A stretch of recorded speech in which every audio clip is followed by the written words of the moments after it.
Welcome to TWitWoW, the best wrestling podcast made for wrestling fans, by wrestling fans, on the web today. I'm John, that's my core and commentary Ashton, and this is our NXT review. And I gotta say, I think this was a solid installment of NXT tonight. Definitely emphasized the Dusty Rhodes Tag Team Classic, both men's and women's. And it's fitting that while we're in the midst of a tournament that celebrates tag team wrestling and puts it on center stage, that the main event of NXT tonight would be a tag team match. Finn Balor and Kyle O'Reilly versus the NXT Tag Team Champions Lorcan and Birch. So overall, I'd say this was a solid show. Some storyline progression all around, with a bunch of different acts. And, maybe even some interesting stuff going on. Some division mixing, as we'll get into a bit later, because something a bit interesting happened. But Ashton, what did you think about tonight's episode, man? Full disclosure, I didn't actually manage to see the entire thing. I did miss a lot of the stuff that happened in the first hour. Just going to be completely transparent with you guys. I've been having trouble sleeping lately, and I may have dozed off at some point in the first hour, but what I did manage to see was pretty good. The segment that I definitely remember the most vividly that I actually really enjoyed was the Toni Storm, Io Shirai, Mercedes Martinez stuff. That was really cool. The main event was solid, and we'll talk about other stuff then. But for now, yeah, we'll just leave it at that. It was good. All right, then let's get to our first segment, Heat of the Night. I mean, I didn't love everything that happened on tonight's episode, but I don't think there's any point in complaining about stuff that we've already complained about on past episodes, so I'm just going to say I have no heats tonight. I'm guessing you're the same, given your status with the show tonight. Thing is, I'm not a Bronson Reed hater, but I'm about goddamn tired of them using Bronson Reed to bury shit that Swerve does. Like, first the headbutt, now a 450, are you kidding me? Yeah, that was essentially what I was saying I didn't love everything about, but I know we've already complained about this feud on past episodes, so, I didn't want to be redundant, but yeah, that made me roll my eyes, too. Yeah, that's about it for me. All right, then let us get into our NXT review, and we open with a Dusty Cup matchup, men's. It's Maverick and Dane versus MSK. I just have in my notes, MSK are delightful to watch. They did a lot of frequent tags in this thing. They had one moment where they did frequent tags, but they each did a Tope Atomico. I want to say that was to Maverick. Nash Carter did a Bronco Buster that was well done. Had a cool setup too between the MSK members. Dane and Maverick, to give them some credit, the way their tandem kind of works is that Maverick being the bigger guy, Dane being the bigger guy, is just going to find different ways to use Maverick as a weapon, whether it's as a battering ram, kind of setting him as a torpedo, or, the traditional, when a bigger competitor takes a smaller competitor and scoop slams them onto a prone competitor. They did that as well. And, MSK's assisted moonsault, I even put in my notes, I'll never get over how fucking sick that assisted moonsault is. And then they win with the elevated blockbuster, pretty much the heart attack, but you swap out the lariat with the blockbuster for the win on Maverick. You know what? I came to the conclusion about their double team finish, and I put in my notes, it's a bit basic relative to the rest of their repertoire because we know how scintillating they can be. Yeah. But I think I'd get more behind it, and I'm going to give an example about what I mean. If they have a signal for the finish, like a great signal, and I was actually watching clips of this the other day, when Batista would go for the power bomb, he'd do the shaking the ropes like Ultimate Warrior and thumbs down. If MSK get their own signal to say, this is it, I could probably vibe with it more. I know not everything needs to be flashy. I think I'm just kind of spoiled. And, with how grounded the finish is, all that matters is the legitimacy behind it, and they've won 2 out of 2 matches with it. So it's definitely a strong finish out the gate. I enjoyed this. Moving right along, we have NXT showing Lorcan, Birch, and Dunn arriving at the arena, because, again, we know the tag team main event taking place tonight. We know Dunn has been gunning for Balor. We also get a video package highlighting Dakota and Raquel, as well as Aaliyah and Camilla, because that's going to be the Women's Dusty Cup match that takes place, next. But before that, we get a Kurt Stallion interview. And I gotta tell you, bro, Kurt Stallion's really growing on me, man. Yeah. And this was the last thing that I caught that I was fully lucid for before I dozed off, because this was really, really good. I really like him. He's got a definite it factor about him. Bro, I put in my notes that like Kurt Stallion to me has like a quiet charisma about him. Yep. Because he paints this picture of traveling down a road alone, and he's just kind of he's like, have you ever driven 19 hours down a one-way road? And Mackenzie's like, no. I'm just like, oh well, I have, and I'm driving, and I see these tumbleweeds, and the tumbleweeds made me look up, and what did I see? I saw a star. I saw the brightest star that I've ever seen. And, Kurt Stallion, he wants to be that bright star. And I love this line that he had. He says, he's in NXT. He needs to strap on a rocket. And the rocket he has in mind is the Cruiserweight Championship. And once he straps that rocket to his back, Kurt Stallion goes from Lone Star to Superstar. Yep. I love it. I love that line. This was really good. It's funny. I really haven't given two shits and a quarter about 205 Live for the longest time. We know one of our best fans who I love dearly, Alex Foster. He's a huge fan of 205 Live. But the acts, when we get to see them outside of that environment, and I see the really good ones, and I would say Kurt Stallion's a good one, it's always a pleasure. So Good stuff from him there. Then we get the Women's Dusty Cup matchup. Dakota and Raquel versus Aaliyah and Camilla. Honestly, I think this is the thing that I'm the angriest about missing, because I really wanted to see this, because I do like Jessie Camilla. I think she's got a lot of upside, and Robert Stone is always just an absolute gem. I'm gonna put your mind at ease, brother, because fucking Robert Stone wasn't animated at all. I don't even think they animated into any bits.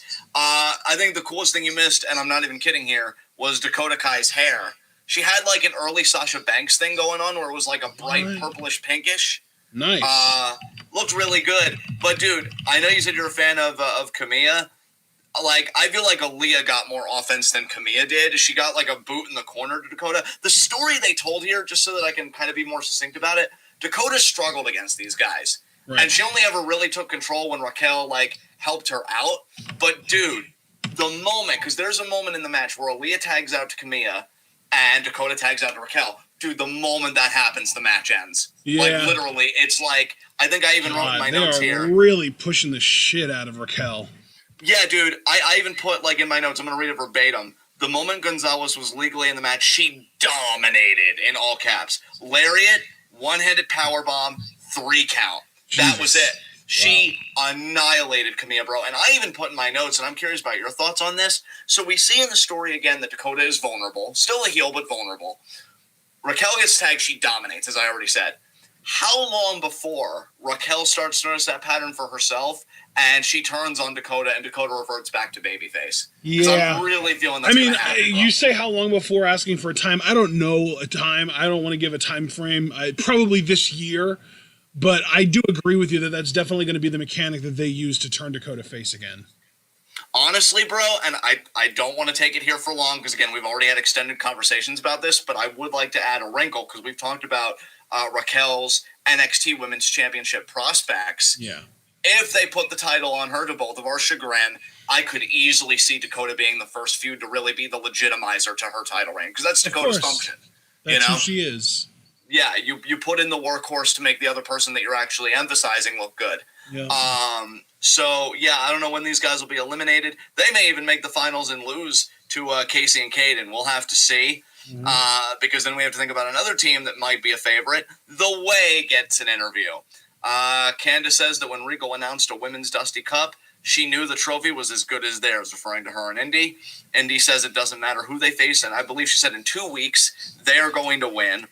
Mackenzie asks Johnny his thoughts on what Regal might decide with the North American Championship, given that Kushida has beaten him twice. Johnny freaks out, which is like one of his newest bits. Whenever something's mentioned that he doesn't like, whether it's the curse or Kushida, he just flips out and loses all reason. Theory explains to Mackenzie that bringing up that Kushida has beaten Johnny twice is like the curse. Johnny says it doesn't matter that Kushida has gotten 2 fluke victories over him. He wants to emphasize that they were fluke. Kushida is not getting a title shot. Theory tries to explain to Johnny that he explained to Mackenzie the whole Kushida thing. Johnny freaks out again, saying, don't mention that name, man, as the Way exit the interview area. And the thing of note is, Loomis was spying on them the whole time. Yeah. And the camera focuses in on Loomis. I saw Loomis show up spying on Theory again later on the show. Yes, that did happen. I'm really thinking that the lower card championships. I don't want to call the NXT Women's Championship lower card, so I should say the NXT Women's Championship and the North American Championship, they could be multi-person matches, and we'll get into why later in the show. Yeah, I agree. We might get a couple, like maybe like a 4-way and a triple threat kind of thing. Exactly. Scarlet Tarot Cards vignette, we're skipping that since on the podcast we're no longer discussing anything with Karrion Kross. Fuck him. Yeah. NXT talks about Tegan Nox training with Captain Marvel's Brie Larson. Really cool for Dude, Tegan. Dude, when I saw that they were doing this, I was so happy for her. Like, you know, I'm not the biggest Tegan Nox fan in the world, but I know enough about her to know how much that means to her. That's amazing. I'm going to say a serious note and an asshole note. Serious note first. I'm really actually glad for Tegan's mental health that she got to do this, because God knows I'm going to do this 3 fucking times what that does to your psyche. Yeah. But then my asshole note is I can only imagine how many facial expressions she went through in a minute when Brie Larson walked through the door. I don't think that she even walked through the door. I don't think that they did this like live in person. I think they did this like over a Zoom call or some shit. Well, I can only imagine the faces she went through in a minute when the Zoom call actually stabilized and she saw Brie Larson. Oh God, the expressions. Oh jeez. Oh. So we go from that to the Diamond and the Rust. I literally put in my notes here, and that's only because I didn't get the name until later. Tyler Rust versus Jobber, who we find out is named Rios. I said in my notes, I fucking adore Tyler Rust. Before the match, we got a screen-and-screen promo from Bivens saying that last week was a small speed bump in the career of Tyler Rust, and that this week he has picked an opponent that will test Rust's mental toughness and ability. Bivens reminds us that we're witnessing a diamond in the rust, and nothing but fucking facts. Yeah. I mean, this dude, I don't want to give the game away since we've determined that we're going to be doing 5v5 February 4th now. I'm going to promote that content in advance. But he might really get a nice spot on my NXT Fav 5, dude. I can guarantee you guys Tyler Rust isn't going to be an honorable mention. I can guarantee that for you guys. Wow. What number he's going to be, I don't know. But I'm already kind of giving him away. He is not going to be an honorable mention. That's a hell of a teaser. I mean, you're giving a little bit away, but not too much. I love it. Yeah, because, dude, I had to, dude, just to really drive home the point how fucking good this guy is. God, like, just thinking about 5v5s, where the fuck is... Oh, that's right, he's been injured. Cameron Grimes is what I was going to say. He's been injured, though. Shit, man, that's so sad. I've missed him so much. We need our caveman back in our lives. We do. He might have had questionable tweets today. I don't know. I saw some people talking, so I just hope he's fucking learned. I don't fucking know, but I do miss watching him in the ring as well. I've really got to learn to start separating people, otherwise I won't be able to enjoy anybody, and I really do think Cameron Grimes is a fucking masterclass performer, as well as Tyler Rust could be. I mean, this fucking dude. What did I say in my notes? He did a swing. Like, he had Rios in an over-the-shoulder arm breaker position, right, and he did a swing with him like he was fucking Cesaro. It was beautiful. And then after the swing, he does a sick arm wringer where he flips the arm, and it just crashes into the canvas. It was nasty. Nice. Rios got very little offense, but, I mean, the story here, as it should always be, is Tyler Rust, that spinning snapmare driver combined with his crucifix submission, gets the win for him. And then after the match, Bivens and Rust take a selfie together. I fucking love these two together. Get him in the North American Championship picture yesterday, because I'm really not liking how that division's looking to shape up. I mean, we got Kushida that wants to challenge, and then Bronson Reed isn't going to be far behind. Like, goddamn. Yeah, Mark, I heard they're really bad. I'd be cool with just an apology, but that's on Cameron Grimes. And, we'll have to see what results from that. But I honestly take your word for it. So after that, we get a GYV versus Rough Kushida hype package. So, just both teams talking about what the Dusty Classic means to them. Usual promotional stuff. Finn Balor interview. Mackenzie doesn't even get a question out when Kyle interrupts and asks Finn, are you ready? Finn says he's always ready. Kyle follows up with if he can trust Finn. Finn responds, well, what do you think? Kyle says, well, I don't have to trust you so long as we're on the same page. And then they end it by agreeing to just see each other out there. So, kind of building like, oh, can they coexist? Can these guys that had a match at the Air Contender? It wasn't. Beat Lorcan and Birch tonight? They can, as we'll get to later. GYV versus Ruff and Kushida. Just to check in, Ashton, since you were transparent with everybody, did you see this match? I forget. No. Okay, no, so I'll do this. Yeah. Ooh, yeah. Okay, yeah. Everybody's talking about how bad it is. Okay, I'll have to ask later, guys, in DMs or something. But to keep focus on the show, actually, it was a fun match, and I don't know if anybody in chat would have my back on this. I personally thought at times it was too competitive. We talk about how great a team GYV is, and I get the Kushida, but him and Ruff are like a makeshift team. I mean, let's call it what it is, right? And they got some offense like double over-the-shoulder arm breakers to James Drake and double drop kicks and stuff like that. They did have a little back and forth with them, but I feel like GYV should really steamroll a team like this. I even said, I hate how freaking OP Kushida is. In fact, I gotta be honest, because there was a point where Kushida got a double handspring back elbow on both members of GYV, and he tagged out to Ruff, and I'm like, why are you even tagging out? Kushida was doing just fine against GYV by his fucking self. Yeah. It makes no sense. I will say, though, the finishing sequence was nice. Let me find my place back in my notes. I apologize, everybody. And, yeah, how it ends is, of course, Ticket to Mayhem to Ruff. They very easily retake control. James Drake, before the finish of Ticket to Mayhem to Ruff, got a beautiful-looking dropkick on Kushida, taking him off the apron. James Drake is really growing on me. I know there used to be a bit with me in GYV where I would, give all the praise to Gibson and just dog on Drake, but no, Drake, really, I think he has a better look than Gibson. If they ever wanted to do a radical experiment and try and experiment with these guys in singles, which I would advise against, at least for now, but that dropkick was clean as hell. Drake can go. There's no doubt about that. Yeah, I like James Drake a lot. I mean, yeah, don't get me wrong. If we're speaking strictly from a heel standpoint, Gibson is clearly the star here, but I think Drake has upper mid card babyface potential, main roster upper mid card babyface potential. Yeah. Yeah, Paul, you are so right, man. I could devote a whole nother hour to this podcast to just explicating how right you are, just in that simple statement. I think it's a trope I've actually learned today that I hate, so TIL. After the matchup, The Way, in the form of, Theory and Gargano, they rush the ring. They beat the crap out of Kushida and Ruff. Theory restrains Ruff, making him watch as Gargano hits the final beat DDT, the slingshot DDT, on Kushida, and then he taunts him with the NA Championship while he's knocked out. Loomis suddenly appears behind Theory as he was restraining Ruff. I expected Loomis to get physical, but I'm glad he didn't. I'm glad NXT understands with this character that the presence is enough. So they're kind of staring down Loomis. I'm thinking maybe a triple threat, maybe even, I don't know how Ruff would get involved in this again, but maybe even a fatal four-way, but more than likely a triple threat, Kushida, Gargano, and Loomis. Yep. So yeah, sure, whatever, let's do it.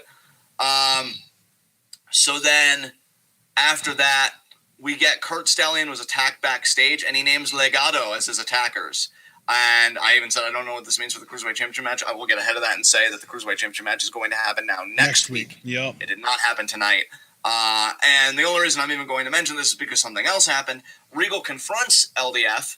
Again, Escobar's going to deny, and Regal says next week.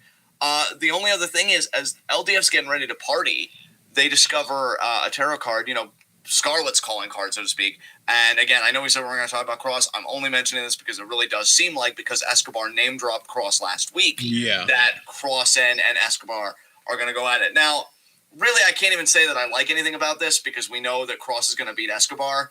Right. Well, and the thing, too, is, though, at least we know, even though he's going to beat Escobar, he's not going to get the title off of him because he's not a cruiserweight. Exactly. I guess the only positive, and believe me, I am squeezing this out given context, is that, again, we are having division mixing, Escobar being a cruiserweight, mingling with heavyweights, but I would have been far more excited. If you want the honest truth, I would have been far more excited if it was somebody like Balor. Because even though Balor would have won the match, right, he would have been a lot more charitable to Escobar, sold the offense. Escobar would have looked fucking competitive against Finn. There's no doubt about that. With fucking Cross, I do worry that it's going to be a glorified squash match, if I'm really truthful. So that reason, I hate it. Just getting that out there. Tavares makes a good point. The card showing up there might be more of an implication that he was the one that took out Kurt Stallion in the first place. Yeah, but I think, and I can agree with that, but why take him out unless you wanted to kind of send a message to Escobar like, hey, you're next? Oh, yeah. I mean, absolutely. But it's just kind of an interesting little connection that I wouldn't have made if Tavares didn't point it out. Yeah. So thank you for that, Javaris. That is an excellent point. After that, we get Toni Storm cutting a promo. Toni says that whatever she sets her mind to, she achieves. When she wanted to be NXT UK Women's Champion, she did it. When she wanted to win the Mae Young Classic, she did it. And it was Io she beat to do it. She wanted to win the first ever Women's Dusty Cup, but Io took that from her. Now Toni wants to hurt Io. She wants to ruin Io and take her NXT Women's Championship. Io comes out and says she'll fight Toni anywhere and has already made clear she doesn't like her. And they begin brawling, but Io gets the better of the exchange. Mercedes attacks Io from behind and lays her out and then poses with the title. Toni then comes in, takes the title from Mercedes, and they begin arguing over who it belongs to, even though Io's the champion. Io springboard dropkicks her way back into the fray and lays out Mercedes. You know, she gets a shote on her. And then she's teasing the moonsault, but Toni stops moonsault, kind of crotches Io, then pulls Mercedes out, drives Mercedes into the apron, does a running hip attack to Io back in the ring. A few times. 2 times, yeah. No, I said a few times. I think it was 3. Oh, you think it was 3? Yeah, you're probably right about that. I only remember it once, though, for whatever reason. But regardless, Toni does pose with the championship again to end the segment. So, again, Ashton, we're looking at another division where it's probably going to be a triple threat, Toni versus Io versus Mercedes. I know how we both kind of want Io and Mercedes in a one-on-one match. So I'm kind of hoping that Toni just eats the pin here, and then Io and Mercedes becomes the focus. But I'm low-key thinking the opposite might be true. How are you feeling about this? The thing is, we kind of alluded to it earlier. I think there's a very distinct possibility that we just straight up get a 4-way Io, Raquel, Mercedes, Toni. I think that's a really strong possibility. And frankly, if that does happen, the person that I'm hoping gets pinned the most is Raquel. But I think that that's also probably the least likely outcome because it seems like they're really, really interested in protecting and pushing her. Yeah, I have to agree with you, man. We'll have to see what they decide with it. After that, we get an interview with Swerve. They're more or less saying, like, Swerve, why did you get in Bronson Reed's business? And he's like, everybody wants to blame him for checking Bronson and getting his business when it was Bronson who did it to Swerve first with Jake Atlas. Swerve asks Mackenzie, point your finger at me. And at first she says, and he's like, come on, I'm not going to do anything. Just point your finger. I want to show you something.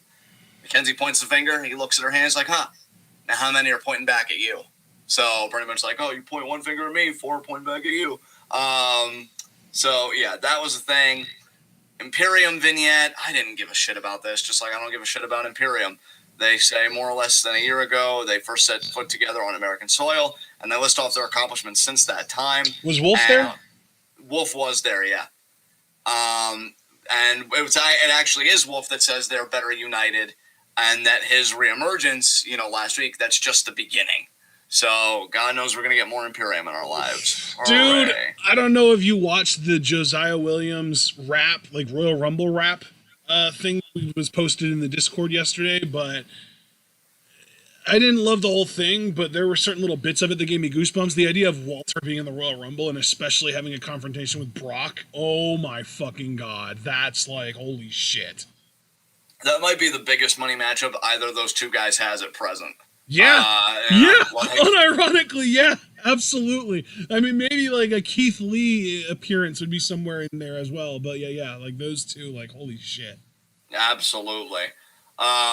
Mainly because, again, Walter really made his mark on the indie scene with the chop, so I can imagine Brock selling a Walter chop. Like, just that visual, that's where the money is to me. That's another one. I mean, if we're talking about chops, Walter Drew is another big one. Yeah, definitely. Yeah. So after this, we get Adam and Roddy being interviewed, and, they learn they have to contend with Thatcher and Ciampa next week. Yep. Adam Cole says the Undisputed Era has had many wars with Ciampa, so they know what he's about, and if the fight pit was anything to go by, they know how tough Thatcher is as well. Roddy says there's no way they're letting those two dorks beat them. Like, God, Roddy, why are you a nerd? Roderick Strong's fake charisma is the funniest thing on NXT to me. God. No, Roddy's a good dude. I don't want to be that mean. I was going to say something really awful, but I stopped myself. I'm getting better, guys, slowly. Thank you. You're going to have to tell me what you were going to say after we go off the air. And they're going to go on to win the Dusty Cup again. So Roddy's confident that Speedera is going to do it. And then Roddy's like, and that. And then Cole jumps in, thankfully to resuscitate the charisma that was lost, is undisputed. Yeah! fucking jawline. God, the things I'd do to it. Anyway, this isn't about me or my kinks. That was for the Stardom live reactions, which you can check out on the channel. Yeah. After this, we get Swerve versus Reed. We already kind of talked about this in the opening segment. So, honestly, I just want to skip over this. Because I'm so frustrated by this feud. Why are they doing this? Why are they doing... Look how they massacred our boy. I know. Well, the thing is, it was really our fault if you squint and look at it from a 45-degree angle, because we had faith that they'd use Swerve right in the first place, so joke's on us. How fucking dare we do this to him? I'm so sorry, Isaiah. I know. We didn't deserve him, and this is definitely making clear why. He really does deserve better fans who don't think that he's going to succeed in life. Wait, what? Yeah. It's real mindfuck, isn't it?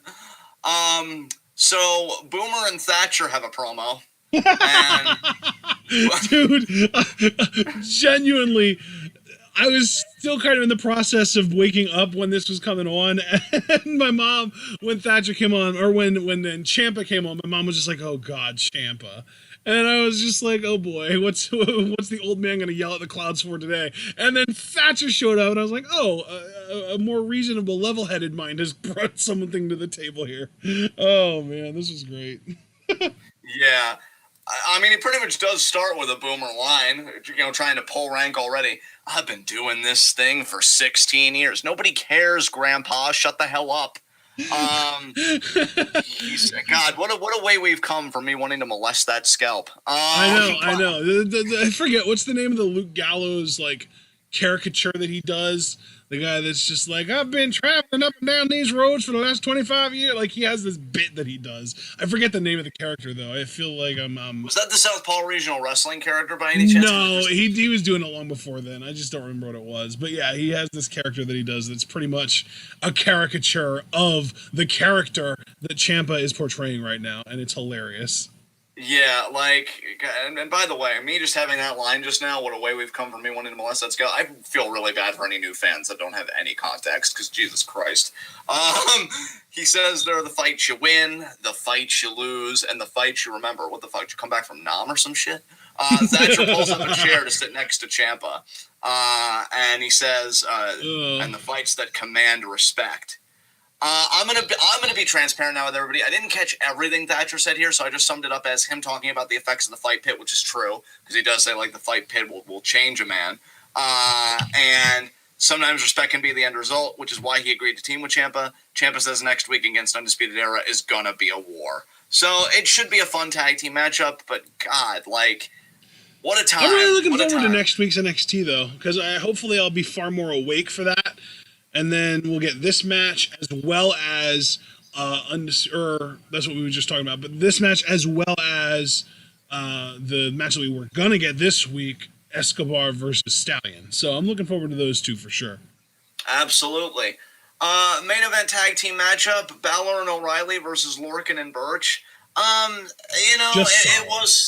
It was solid. Yeah, it was solid. Can't really complain about it too much. Really, the best part about this to me, if I'm perfectly honest, was the finish. I thought it was badass. The fucking Birch went for a drop kick, and Kyle just noped the fuck out of it, caught it, got a heel hook, and Birch immediately tapped out like a bitch.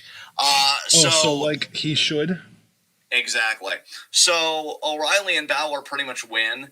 And then after the matchup, O'Reilly's like, hey, what's that? I honestly thought for a second, just with O'Reilly's face and everything, is he going to turn on Finn and just be really angry that he didn't capture the NXT title? But no, he was gesturing to Dunn.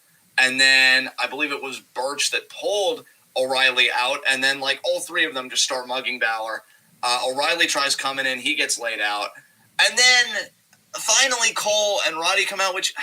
I got to get in front of this, guys, and just say that I really don't like this because I feel like it's signaling potentially, maybe falsely, which I hope, that, Adam and Roddy are going to win the Dusty Cup, and I really don't want that. I either want MSK or GYV to win. Those are the only two teams I'd really be cool with winning. And honestly... Dude, I'm going to be real with you. I don't think that Adam and Roddy are going to make it past next week. I think they're losing to Ciampa and Thatcher. I hope you're right about that, man, because, I know the whole big thing has been... for the brand, McAfee's faction that, without McAfee, and God does it show, against Undisputed Era. But, they already won War Games, Undisputed Era did, against that team. So, I'm cool with it being over. I'm really cool with it being over. again, really prefer GYV, or just logically because Lorcan and Birch are heels right now, just give it to MSK. I think that'd be huge for them. So yeah, they pretty much come out to confront, but they're too late though, because Balor was restrained and he was the victim of a finger break, which, again, I got to say, not to be too nitpicky, because I like Dunn, but the finger break, while it was always painful, it was always just a thing he did in matches, and sometimes people would recover, sometimes they didn't. To act like it was this devastating thing to Finn, like, oh no, what's he gonna do now that his fingers are broken? I don't know. Come back the same as he was, next week, and just, sell it now, but maybe not sell it then, because it's just a move that Dunn's always done. I don't know. I feel like they were really overemphasizing it for my taste. And yeah, NXT just ends with Yui and Balor. Balor does leave the ring to them, though, because obviously he doesn't have friends anymore. That was the old Finn Balor staring down for the brand, Lorcan, Birch, and Dunn. And that was NXT. So again, a solid episode all around. So now we get to our next segment, high spots and low shots. I'm just going to make my low shot really simple, low-hanging fruit. Aaliyah and Camilla. I do like the alliteration in the tag team name, but they got fucking railroaded. I mean, holy shit. By Raquel. By Raquel, yes, specifically, because apparently Dakota can't look good, or that good at least, relative to Raquel. So, yeah, Robert Stone brand, still kind of struggling to find their breadwinner, but who's your low shot, man? I'm trying to, do me a favor, spark my memory. Did Gargano and Theory have a tag match tonight? They did not have a tag match tonight. They did have an interview segment, and they laid out Ruff and Kushida successfully. Right, okay. God, I really, really thought about making Gargano my low shot because of the fact that Loomis is going to get added to the mix now, but I think, I'm trying to think. I think I'm just going to make my low shot the For the Brand faction in general, because they lost in the main event in what was supposed to be almost like a proving ground type of match. And then they didn't even manage to get off a full-blown assault like they wanted because the Undisputed Era guys came out for the save. So I was just going to say For the Brand is my low shot tonight. All right, man. Good enough for me. My high spot, MSK. Again, another act that's really growing on me quite quickly. I love GYV, but I honestly don't like that they're heels. I was more fascinated by them potentially being baby phases. So I think I'm actually pulling for MSK to win the cup. It shocks even me, but, I'm really rooting for these guys. So they're going to be my high spot tonight because they beat Dane and Maverick. They advanced. That's good enough reason for a high spot. What about you? Oh, yeah. I was going to say honorary low shot because you just kind of brought that whole thing up. My honorary low shot is going to actually go to Swerve. Rough night. But my high spot, low-key, I don't know if I'll ever give a high spot to this person ever again, but I feel like she earned it tonight. Toni Storm had a really good night tonight. She cut a really solid promo. She got to go after the champ. She really established herself as a contender. And I think she was really the only one left standing at the end of that segment with the other two women. Yeah, Tony's looking great. I mean, definitely primed to seize the moment for that NXT Women's Championship again. Yeah. Probably going to be. I'm not the biggest fan, but yeah, she had a really, really good night tonight. She did. She absolutely did. All right, guys, with that said, that wraps up our night. This has been NXT. This has been TWitWoW, the best wrestling podcast made for wrestling fans, by wrestling fans, on the web today. I'm John. That's my coordinating commentary action. Guys, be sure to like the video as you file out. The more likes you leave, the more likely we are to be the top search result for NXT reviews on YouTube. And when you're the best at what you do, the top is the only place that you belong. So please leave that like. Be sure to click the bell icon and subscribe so you never again miss any of that TWitWoW goodness. And if you want to continue with all that TWitWoW goodness, check out everything we're involved in the description box. Most notably, our Twitter handles, at John_TWitWoW for me, at Ashton_TWitWoW for my cohort and commentary. My pinned tweet is to collect Q&A questions. Q&A is tomorrow at 7 p.m. Eastern Time. I've only gotten one reply to my pinned tweet so far, so if anybody would like to use Twitter as a medium to get their Q&A questions in, please do so. To continue talking about Q&A, because again, I just said it is tomorrow at 7 p.m. Eastern Time. YouTube, Twitter, Facebook, Discord. When it comes to Discord access you can find on the TWitWoW Patreon. Costs $3 a month. And with that $3, because it's all kind of bundled together because extra Q&A questions are only $1, you get an additional 2 Q&A questions. So non-Patreon owners currently only get 3 Q&A questions. you donate $1, and again, I would just donate the $3 to get the additional Discord access and the Q&A questions, because the Discord's pretty great. We do Among Us Mondays now. We're going to be doing it this coming Monday as well, after the Royal Rumble. We're going to be live right now. We're going to be streaming that on Twitch at 8 p.m. Eastern Time. 2 additional questions if you're a donor, for a total of 5. So YouTube, Twitter, Facebook, Discord are the places to submit your questions. Again, tomorrow at 7 p.m. Eastern Time. Ashton's pin tweet is the TWitWoW schedule. He does schedules for every month. We're wrapping up January now. Won't be long before he has a full schedule typed out for February. So any additions, redactions, shifts, whatever, always good to follow Ashton on Twitter and keep tabs on his pin tweet, the TWitWoW schedule. So just to kind of wrap that up on my end, I actually have the schedule pulled up. So I'm going to walk you guys through really the remainder of January and the beginning of February. So let's talk about it. Well, today was the 27th, so we've done all of our commentaries for today. Tomorrow, January 28th, 7 p.m. Eastern Time again, it is Q&A for TWitWoW. So be there, submit your questions. The window's closing fast. Friday, January 29th at 5 p.m. Eastern Time, it's the Stardom New Year Stars Day 6 evening show. Live reactions. We already know one of the matches taking place on there that I'm looking forward to is Starlight Kid versus Unagi. Should be a lot of fun. Then at 10 p.m. Eastern Time, it is the SmackDown Go Home Show review before Royal Rumble this Sunday. Who's going to get the final bit of momentum between Roman Reigns and Kevin Owens before their last man standing match this Sunday? We'll find out. Then Saturday the 30th at 8 p.m., Royal Rumble 2021 preview and predictions. So we're going to be doing our Rumble minigame. We're going to be doing all that good shit for Royal Rumble. It's going to be a fun time. I think I know who I want my Final Four to be. I've been thinking about that the most. Everything else might be a bit of a head scratcher, but you guys will see it all here. Sunday, the 31st, 7 p.m. Eastern Time, Royal Rumble 2021 live reactions. Going to go pillar to post with that. Who is going to WrestleMania? And then February 1st, we at 8 p.m. Eastern Time, like I said, we'll be doing a post-Royal Rumble Raw Among Us Twitch stream. I know we have Rocket League on the schedule. We've decided we're going to do Among Us, so you're also going to be hearing some of our faithful TWitWoW patrons. Should be a very interesting affair. I'm sure we'll have many funny stories to tell when it's all over. Wednesday, February 3rd, 10 p.m. Eastern Time, our NXT review. Ashton already kind of talked about what's on the docket for NXT next week. Kurt Stallion versus Escobar for the Cruiserweight Championship and more. Dusty Classic action, notably Adam Cole and Roderick Strong versus Thatcher and Ciampa. So we'll talk about who came out on top in all those matches and more. 10 p.m. Eastern Time, Wednesday, February 3rd for our NXT review. This isn't on the schedule yet, so when Ashton's more awake and alert, I know he'll adjust this. Thursday, I'm guessing this will probably be at 5, bro, or 5 Fave 5. Yeah. I feel like that's how we usually do it. So Thursday, 5 p.m. Eastern Time, it'll be our 5 Fave 5, February 4th. And then Friday, February 5th, we have our post-Royal Rumble SmackDown Among Us Twitch stream. That's at 8 p.m. Eastern Time. So I just wanted to run down for you guys the remainder of January and the beginning of February. If you missed anything, again, I urge all of you to go check out Ashton's pin tweet and to just follow him on Twitter so that you can always keep tabs on what's happening with TWitWoW. With that said, guys, we will see you tomorrow at 7 p.m. Eastern Time for Q&A. And I appreciate you all for joining us. As we sign off, remember to be good to yourselves and to each other. Do the best you can out there. It just continues to get crazier. I would advise not buying GameStop stock. I'll leave that to everybody else, but I'm enjoying that crazy fucking ride. And until tomorrow, tune in. Peace out.